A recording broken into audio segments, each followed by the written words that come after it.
আসসালামু আলাইকুম।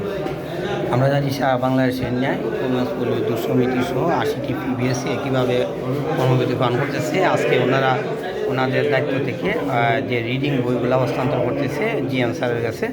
আমরা দেখতেছি পল্লী বিদ্যুতের যারা কর্মচারী বৃন্দরা ওনারা একেবারেই আরও হার্ড লাইনে ওনারা অগ্রসর হয়েছে।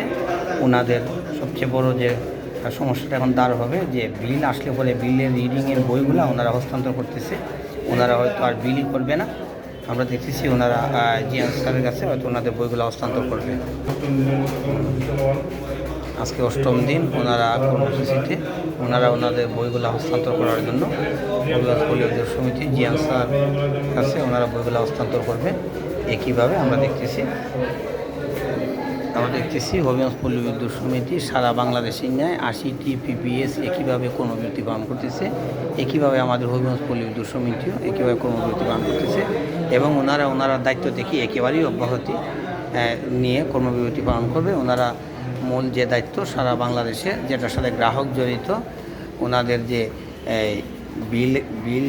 বিলটা আসছে বিলের যে বইটা ওনারা বইগুলাই হস্তান্তর করবে। এই বইটা হস্তান্তর করার পরে হয়তো আরও সমস্যায় পড়ে যাবে, গ্রাহকরাও সমস্যায় পড়ে যাবে।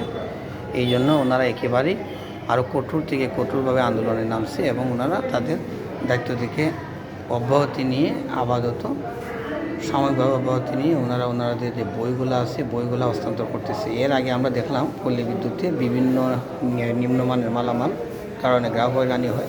এখন ওনাদের বই হস্তান্তর করতেছে আমাদের জিএম স্যারের কাছে।